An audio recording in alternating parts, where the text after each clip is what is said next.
আসসালামু আলাইকুম। ইজি রান্নাঘরের পক্ষ থেকে সকলকে স্বাগতম। আজকে নিয়ে এসেছি একটি নতুন রেসিপি। এটা ঈদ স্পেশাল রেসিপি, লাচ্চা সেমাই।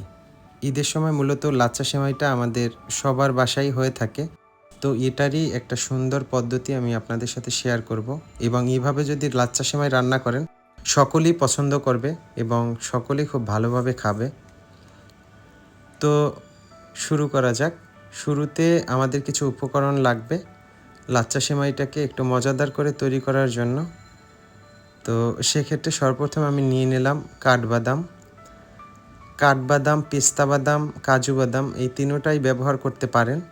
যদি বাদাম একান্ত না থাকে চীনাবাদামের ব্যবহারটা করতে পারেন। তো চেষ্টা করবেন লাচ্চা সেমাইয়ের সাথে বিশেষ করে কাঠবাদাম এবং কাজু বাদাম এটা দেয়ার। তো আমি এখানে নিয়েছিলাম কাঠবাদাম এবং কাজু বাদাম। পেস্তা বাদাম আমার ছিল না, তাই ওটা স্কিপ করে গেলাম। তো বাদামগুলোকে আমি খুব ভালোভাবে কুচি করে নিচ্ছি। এই যে বাদাম কুচানো আমাদের শেষ হয়ে গেল। চুলায় একটি প্যান বসিয়ে দিলাম, তার মধ্যে দিয়ে দিলাম আমরা ঘি। এখানে আমি 1.5 চা চামচ পরিমাণ ঘি দিয়েছি। তো আপনাদের সেমাইয়ের উপরে ডিপেন্ড করবে, সেমাই একটু বেশি হলে দিয়ে দিবেন। আমি বাদামগুলোকে রোস্ট করে নিচ্ছি। দেখেন আমি একটা কাপের মাপ নিয়ে নিলাম, এটার 1 কাপ পরিমাণ সেমাই নিয়ে নিলাম। এই মেজারমেন্টটা আপনারা মনে রাখবেন, তাহলে কিন্তু সেমাই অনেক ভালো হবে। ঈদের সময় দেখা যায় অনেকেই লাচ্চা সেমাইটাকে আসলে এলোমেলো করে ফেলি। তো সেমাইটা দেওয়ার পরে এখন আমি দিয়ে দিচ্ছি চিনি। এখানে আমি 1 কাপ পরিমাণ সেমাই নিয়েছিলাম, তার 4 ভাগের 1 ভাগ পরিমাণ চিনি আপনারা নিয়ে নেবেন। আর যদি কেউ এর থেকেও বেশি চিনি খান একটু বেশি নিতে পারেন। তো চিনি, বাদাম এবং সেমাইগুলো আমরা ঘিয়ে খুব ভালোভাবে ভেজে নিচ্ছি এবং খেয়াল রাখতে হবে যেন পুড়ে না যায় বা কোনো দাগ না হয়। এটাকে খুব ভালোভাবে ভেজে নিতে হবে এবং এটাকে আপনারা মিডিয়াম লো হিটে ভাজবেন। আমি এর মধ্যে চুলায় থাকা অবস্থায় একটু গুঁড়ো দুধ ব্যবহার করব। এটাকে গুঁড়ো দুধ মিশিয়ে নিব, তাহলে আসলে টেস্ট ভালো আসে। এজন্য এটা আপনারা সেমাইটা যখন উঠিয়ে নেবেন তারপরও ব্যবহার করতে পারেন। তো আমি এভাবে একটু মিক্স করে নিলাম গুঁড়া দুধটা।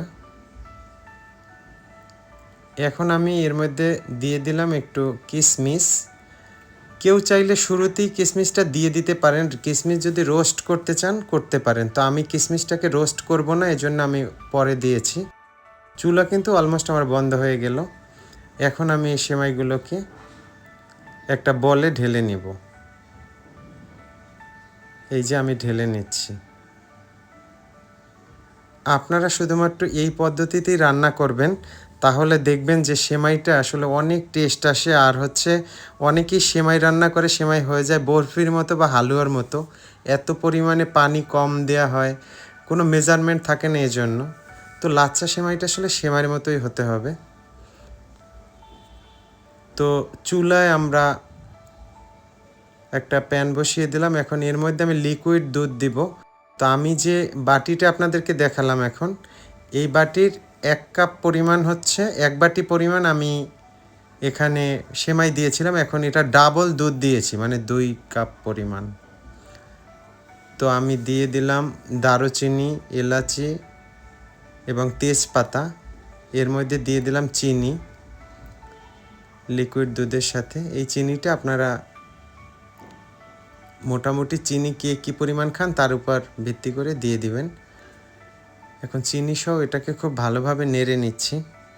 আবার অনেকে হয় কি যে লাচ্চা সেমাই রান্না করেন এত বেশি পাতলা হয়, মনে হয় কি ডাল খাচ্ছি। অনেক সময় ডাল আছে না, পাতলা ডাল, এরকম হয়ে যায়।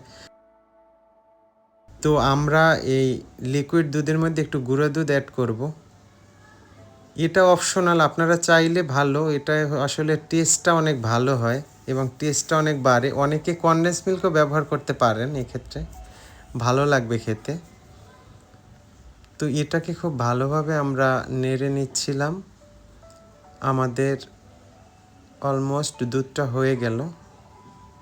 এখন আমরা এলাচি, দারচিনি এবং তেজপাতাটাকে আলাদা করব। সেমাই রান্নার মধ্যে এগুলো মুখে পড়লে কিন্তু খুবই খারাপ লাগে। তো এই জন্য আমরা আলাদা করে নিলাম। এখন দুধটাকে আমরা ঠান্ডা করে নেব। দুধটাকে ঠান্ডা করব বলতে এমন একটা ভাব নিয়ে আসতে হাতে যেন সয়, এভাবে একটু গরম থাকবে আমাদের। একদম গরম দুধ আমরা ঢালবো না। তো দেখেন আমি একটু ঠান্ডা করে দুধটাকে ঢেলে নিলাম, কুসুম গরম, যেখানে হাতে সহনীয়। এখন আমরা এটাকে মিক্স করে দেব এবং মিক্স করার পর এটাকে আমরা আধা ঘন্টার মতো ঠান্ডা একটা স্থানে রেখে দেব। ফ্যানের নিচে রাখতে পারেন বা এমন কোথাও রাখলেই হবে। দেখেন এই যে সেমাই আমাদের বাসায়। এবার ঈদে আপনারা এই রেসিপিটা ট্রাই করবেন এবং ঈদের সময় আমি মনে করি যে সবাই পছন্দ করবে এটাকে। লাচ্ছা সেমাই তো প্রত্যেক বছর করেনি, তো এবার আসলে এই পদ্ধতি বা এই টেকনিকটা ইউজ করে আপনারা এবার ঈদের সময় এই সেমাইটা রান্না করে সকলকে খাওয়ান। অবশ্যই সকলে প্রশংসা করবে। ভিডিওটি দেখার জন্য ধন্যবাদ।